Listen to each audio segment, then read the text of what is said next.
Olá, meus estimados irmãos e irmãs, aqui estou eu novamente, tendo o imenso privilégio de poder falar de assuntos tão benéficos para o nosso progresso, no caminho que nos leva de volta à presença do nosso Pai Celestial. Acredito eu que um dos maiores benefícios de ser professor é que, ao estudar a aula, acabamos aprendendo muito mais do que ensinamos. Mas mesmo quando somos alunos, nós também podemos estudar como se fôssemos ensinar. Quem nunca foi pego de surpresa no domingo sendo convocado para dar uma aula? Mas é claro, né, gente? Antes disso, precisamos simplesmente estudar a aula. Por isso que eu gostaria de predominar esse assunto antes de começarmos a aula. Agora, nessa pandemia que estamos passando, mais do que nunca, está sob as nossas responsabilidades o estudo pessoal e familiar do Evangelho. Já não podíamos esperar ser notícias para a palavra de Deus apenas na capela, sabemos disso. Mas nesse momento, se não nos organizarmos, formos disciplinados em ler as Escrituras, em orar, em estudar o Vem que segue-me, a gente corre um grande risco de ficar fraco espiritualmente e perder a prerrogativa de poder escutar os sussurros do Espírito Santo. Mas vamos falar sobre a aula, Mosias capítulo 7 a 10. Durante o governo do primeiro rei Mosias, Zênif liderou um grupo de nefitas, né, a partir de Zaraena, que era a terra dos nefitas, para estabelecer-se entre os lamanitas na terra de Nef. E aí os capítulos 9 a 22 de Mosias contêm o relato do que aconteceu àquelas pessoas. O rei dos lamanitas permitiu que o povo de Zênif se estabelecesse, mas na verdade com segundas intenções, porque secretamente ele planejava submetê-los ao cativeiro. Após 14, 12 anos, né, o povo de Zênif havia ficado tão próspero que o rei lamanita ficou bem preocupado, achando que não conseguiria mais escravizá-los. Por isso, ele começou a instigar o seu povo a lutar contra o povo de Zênif. As falsas tradições, o ódio dos lamanitas pelos nefitas, como já sabemos, né, acabaram levando à guerra, como muitas outras guerras que nós temos como exemplo no livro de Mórmon. O povo de Zênif confiou no Senhor para obter forças e foi capaz de expulsar os lamanitas de suas terras. E tem dois tópicos importantes que eu gostaria de abordar com vocês nessa aula. O primeiro deles fala sobre escolhas. Eu gostaria de começar, como sempre, com duas perguntas. Qual é a importância de nossas escolhas? Qual é a importância que tem em nossa vida? E quais são as consequências de nossas decisões? Eu estudei bastante sobre o assunto, procurei alguns artigos na internet, busquei bastante coisa no site da igreja, né, na biblioteca do Evangelho, e eu encontrei algumas informações interessantes. Primeira delas, gente, todos os dias nós fazemos escolhas. Aceitar ou ignorar, ir ou ficar. Alguns estudos dizem que nós fazemos uma média de 70 escolhas por dia. Olha que interessante. E 50% dessas escolhas são feitas em apenas 9 minutos ou até menos. A primeira escolha do dia é levantar ou continuar dormindo, né? A gente pode também decidir em comida saudável ou besteiras, em algum momento do dia, alguma hora, em assistir um episódio de uma série legal que a gente gosta, ou escolher ler as escrituras. A gente tem a decisão de fazer exercícios ou só ficar no celular, se acomodar ou procurar estudar, aprender uma coisa nova. E agora, claro que com o coronavírus, a gente tem essa decisão também de ficar em casa ou de sair, né, de correr riscos. A gente toma decisões o tempo todo. Essa é a verdade. E uma outra grande verdade também é essa. Você faz as suas escolhas, mas suas escolhas fazem você. Não existe, desculpa, né, esse papinho, desculpa se eu estou julgando, não é a minha intenção, né? Mas não existe essa história, eu sou uma pessoa boa, mas acabo fazendo no meio do caminho de muitas escolhas erradas, né? Não tem. As próprias escrituras dizem sobre isso. Quando a gente pega lá em Mateus capítulo 7, olha o que diz no versículo 16 a 20. Por seus frutos os conhecereis. Porventura, colhe-se uvas dos espinheiros ou figos dos abrolhos? Assim toda árvore boa produz bons frutos, e toda árvore má produz frutos maus. Não pode a árvore boa dar maus frutos, nem a árvore má dar frutos bons. Toda árvore que não dá bom fruto, corta-se e lança-se no fogo. Assim, pelos seus frutos os conhecereis. Não podemos também usar de desculpa que, mas eu não tive o poder de escolha, né? Não existe isso, nós sabemos, quando aprendemos isso com a história de Adão, né, em Moisés 3,17 diz o seguinte: pode escolher segundo a tua vontade, porque te é dado. Foi dado para todos nós esse grande privilégio. Em Elamã 14,30 diz o seguinte: ele permitiu-vos discernir o bem do mal, e permitiu-vos escolher a vida ou a morte. E podeis fazer o bem e seres restituídos ao que é bom, ou seja, ter o que é bom restituído a vós, ou podeis praticar o mal e fazeres com que o mal vos seja restituído. A irmã Mindy Ray Friedman diz o seguinte: todos os dias você tem escolhas a fazer. Algumas dessas escolhas pouco têm a ver com sua salvação eterna. Tipo, vou usar a camiseta de qual cor?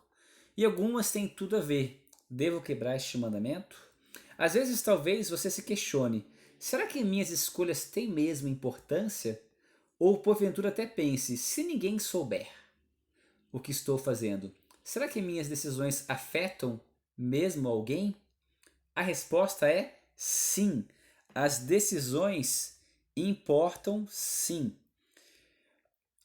Para ressaltar mais ainda a importância sobre esse assunto do nosso poder de escolha, é só voltarmos à nossa vida pré-mortal. Quando o Pai Celestial apresentou seu plano de salvação, sabemos que nem todos concordaram. Lúcifer, opôs-se ao plano e rebelou-se e procurou destruir, por sinal, o arbítrio do homem.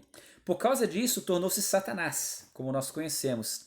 E ele e seus seguidores foram expulsos do céu, e foi-lhe negada a oportunidade de progredir vivenciando a mortalidade como nós vivemos.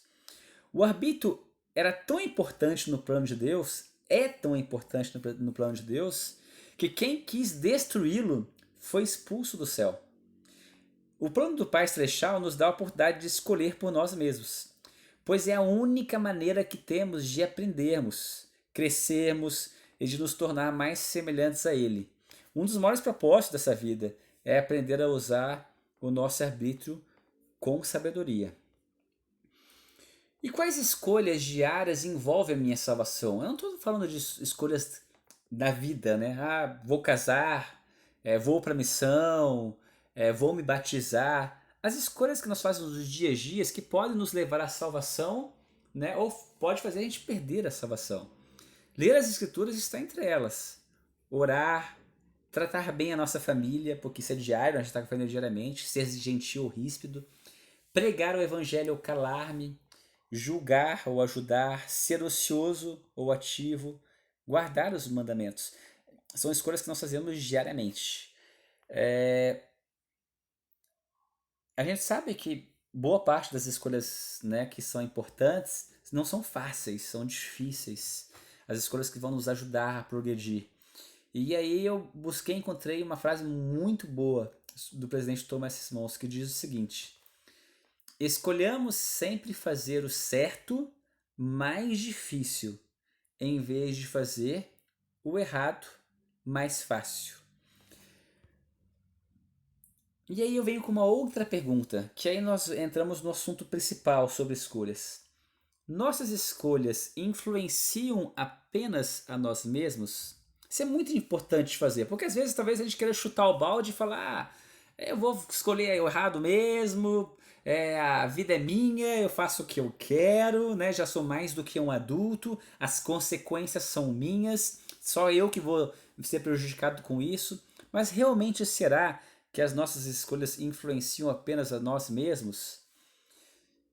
Elder Larry Catcher, acredito meu, Catcher, diz o seguinte: nessa jornada mortal, nunca devemos pensar que nossas escolhas afetam somente a nós. Pensamos nas escolhas de Lamã e Lemuel. Agora, ao estudar os capítulos de Mosias, a gente vê as consequências das escolhas desses dois irmãos em cima do povo lamanita. Olha o que diz as Escrituras. Mosias 10, capítulo 11 a 12. Ora, os lamanitas nada sabiam a respeito do Senhor, nem da força do Senhor. Confiavam, portanto, em sua própria força. Contudo, era um povo forte quanto à força dos homens. Era um povo selvagem, feroz, sanguinário, acreditando na tradição de seus pais. A consequência das decisões e das escolhas erradas de Lamã e Lamuel ocasionaram numa perdição de gerações dos lamanitas. Muitos se perderam por causa das escolhas de apenas duas pessoas. E aí entra a nossa parte. Eu fico pensando na escolha dos missionários que bateram na porta da casa da minha avó e do meu pai. Isso pouco mais de 50 anos atrás. Olha a diferença que fez uma simples escolha dos missionários, talvez naquele dia, escolherem bater porta. Eles poderiam não escolher fazer nada, né? Ficar em casa, alguma coisa do tipo. E a escolha também da minha família, de aquele momento, ver o missionário e aceitar que entrasse em casa. Foram poucos segundos, né? Talvez bateu a porta ali, foi questão de 10 segundos que a pessoa decidiu: vou recebê-los ou não, né? Vou atender ou não. Essas escolhas fazem a diferença. Que a gente seja converso ou não, né? Que a gente seja a primeira geração, segunda, terceira, não importa. Nós podemos ser o elo forte a partir de agora da nossa família. O elo forte do Evangelho de Jesus Cristo. O presidente Gordon B. Hinckley diz o seguinte, aconselha, né? Não sejam o elo fraco de sua corrente de gerações. Sua fidelidade ao Evangelho fortalecerá sua família. E pessoal, nunca é tarde demais para mudar. Nem cedo demais para abdicar dos erros, né, que não lhes traz a felicidade. Sempre há uma escolha. Eu tive o privilégio de ter uma reunião com o meu presidente de missão mês passado e ele fez umas perguntas muito interessantes para nós. Se nós estávamos felizes, se a gente vivia a felicidade que a gente vendia, né, a felicidade que a gente falava tanto para os nossos pesquisadores. E se a gente vivia o que nós ensinávamos, né, o evangelho, as nossas escolhas, né, onde é que nós estávamos, para onde é que nós estávamos indo? A gente estava indo no caminho que a gente tanto acreditava quando estava na missão. E depois disso eu encontrei no Facebook uma mensagem de uma sister que fez missão comigo, que acabou perdendo, né, acabou se afastando do evangelho e ela ressaltou muito isso assim na mensagem dela, falou, nossa, eu quero mudar, né? E logo na hora eu tive a vontade, o desejo de mandar mensagem para ela, falei, minha amiga, nunca é tarde para a gente mudar, nunca é tarde para nos arrependermos, nunca é tarde para a gente recomeçar e ser esse elo forte da geração da nossa família, ser o elo forte da nossa ala, né, da nossa estaca. As escolhas certas, eu fiz um planejinho aqui, bem simples, né? As escolhas certas nos levam ao progresso. As escolhas erradas nos levam à decadência. E pode virar um vício, né? Mais decadência, mais escolhas erradas, mais decadência. Se nós não, no momento não nos arrependemos, né? Cortarmos esse vício, a gente não consegue progredir novamente. Desculpa, pessoal. Deixa eu entrar aqui de novo na aula. Deixa eu passar para vocês um vídeo de Thomas Monson. E após o vídeo, entramos no segundo assunto.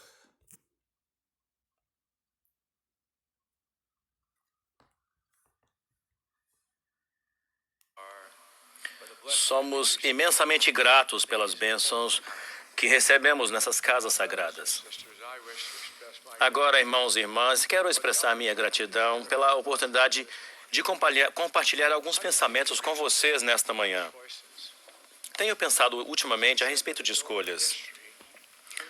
Já foi dito que a porta da história gira em torno de pequenas dobradiças, e o mesmo se dá com a vida das pessoas. As escolhas que fazemos determinam o nosso destino. Quando deixamos nossa existência pré-mortal e entramos na imortalidade, trouxemos conosco o dom do arbítrio. Nosso objetivo é alcançar a glória celestial.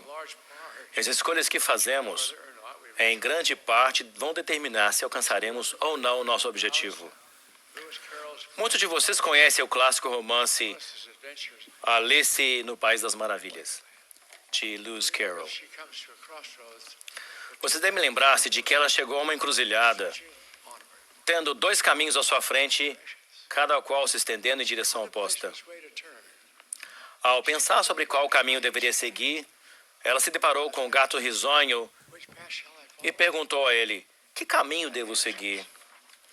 O gato respondeu: depende do lugar para onde você quer ir. Se não sabe para onde quer ir, pouco importa o caminho que vai seguir.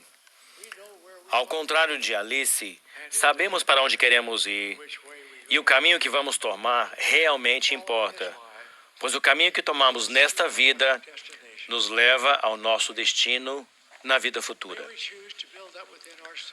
Tomemos a decisão de edificar dentro de nós mesmos uma fé vigorosa que será nosso mais eficaz baluarte contra os desígnios do adversário. Uma fé real, o tipo de fé que vai nos amparar e reforçar nosso desejo de escolher o que é certo. Sem essa fé não vamos a lugar algum. Com ela, podemos alcançar nossos objetivos. Embora seja imperativo escolher com sabedoria, há momentos em que faremos escolhas insensatas. O dom do arrependimento oferecido por nosso Salvador nos permite corrigir nosso curso, para que voltemos ao caminho que vai nos levar à glória celestial que buscamos. Temos a coragem de contrariar o senso comum. Escolhemos sempre fazer o certo mais difícil, em vez do errado mais fácil. Ao ponderarmos as decisões que tomamos todos os dias em nossa vida, sejam elas quais forem, se escolhermos a Cristo, vamos ter feito a escolha certa. Que assim seja. É a minha sincera e humilde oração. Em nome de Jesus Cristo, nosso Senhor e Salvador. Amém.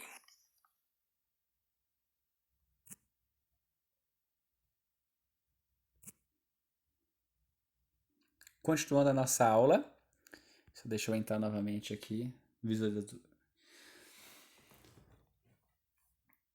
Mesmo com as escolhas certas, mesmo com nos arrependendo, né, e retornando a fazer as escolhas corretas, nós iremos encontrar muitos obstáculos em nossa vida, muitos problemas. Não foi diferente com o povo de Zénif. Em Mosias 9-10, a gente vê ali o registro da guerra dos Lamanitas e o povo de Zénif. Apesar do número de pessoas que lutavam ao lado de Zénif ser muito menor, eles venceram os Lamanitas. A pergunta é, como eles conseguiram vencer essa batalha? Quando a gente pega as escrituras, no capítulo 9, diz o seguinte, versículo 16 a 18. E aconteceu que Zénif, eu os armei com arcos e flechas, com espadas e com cimitarras, e com clavas e com fundas e toda espécie de armas que nos foi possível inventar. E eu e meu povo saímos para batalhar contra os Lamanitas. E aí vem a parte importante. Sim, com a força do Senhor saímos para batalhar contra os Lamanitas.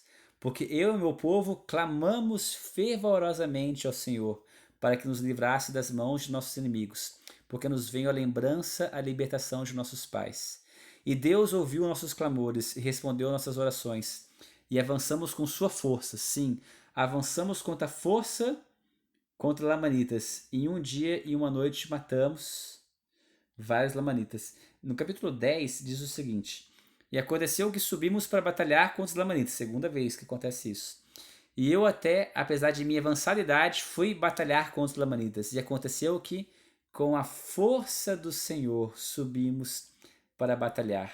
Ora, os Lamanitas nada sabiam a respeito do Senhor. Já lemos sobre esse versículo. Versículo 19. E agora eu, Zénif, depois de dizer aos de meu povo todas essas coisas a respeito dos Lamanitas, estimulei-os a batalhar com todas as suas forças, confiando no Senhor. Portanto, lutamos com eles corpo a corpo. E aconteceu que tornamos a expulsá-los de nossa terra. Qual foi a diferença entre os Lamanitas e o povo de Zénif? Os dois, quando a gente pega ali a preparação, eu fiz ali né? No Excel, um negócio bem simples para a gente ver as ações de cada um, né? Preparação. Os dois prepararam de forma maneira igual. Eles se armaram e foram à batalha. A diferença foi que Zenith, ali na segunda coluna, o que fizeram para depositar sua confiança em Deus. O povo de Zenith oraram e lembraram que o Senhor havia libertado seus antepassados. E os lamanitas? Nada. Confiaram em sua própria força. Consequência, o Senhor fortaleceu o povo de Zenith, que conseguiu expulsar os lamanitas. E os lamanitas, além de serem expulsos, né, houve uma grande matança por parte deles. Todos nós temos as nossas próprias batalhas para vencer na nossa vida. Pode ser de saúde, nossa saúde ou saúde de algum parente que está muito doente. Pode ser questão financeira, passando por dificuldades, perda de emprego, família. Às vezes nós até estamos fazendo as escolhas corretas, mas alguns parentes estão fazendo as escolhas erradas. Alguém que a gente confia, alguém que a gente ama, né? E a gente acaba sofrendo por isso. Tentações que a gente tem diariamente. A depressão, que é a doença do nosso século, muito causada por causa de estresse, ansiedade crônicos que nós estamos vivendo, muitos vícios, essa hiperconexão e excesso de estímulos que a gente tem na internet. Já falamos sobre isso antes, né? Facebook, Instagram, redes sociais, as pessoas parecem ter uma vida bem melhor do que a nossa. A gente começa a se estressar muito por causa disso. Às vezes vem por causa de separação ou por causa da morte de um parente querido. Nós temos os nossos próprios desafios, as nossas próprias batalhas. E assim, não existe uma maneira de a gente conseguir vencer se nós não confiarmos no Senhor, não colocarmos a nossa confiança no seu braço forte, na sua rocha. E Jacó diz o seguinte: não obstante, o Senhor Deus mostra-nos as nossas fraquezas, a fim de que saibamos que é por sua graça e sua grande condescendência para com os filhos dos homens que temos o poder para fazer estas coisas. E para finalizar, Éter diz o seguinte: e se os homens vierem a mim, mostrar-lhe-ei sua fraqueza, e dou a fraqueza aos homens, a fim de que sejam humildes. E minha graça basta a todos que se humilham perante mim. Porque caso se humilhem perante mim e tenham fé em mim, então farei com que as coisas fracas se tornem fortes para eles. Seja saúde, seja financeiro, seja qual desafio que nós estaremos passando. Se a gente depositar confiança no Senhor, mostrar nossa fraqueza para Ele, eu tenho certeza que a gente tenha a possibilidade de nos tornar fortes da maneira como o Senhor deseja. Isso é muito importante. Finalizo com a mensagem, uma frase do Elder David Beder, do Coro dos 12 Apóstolos.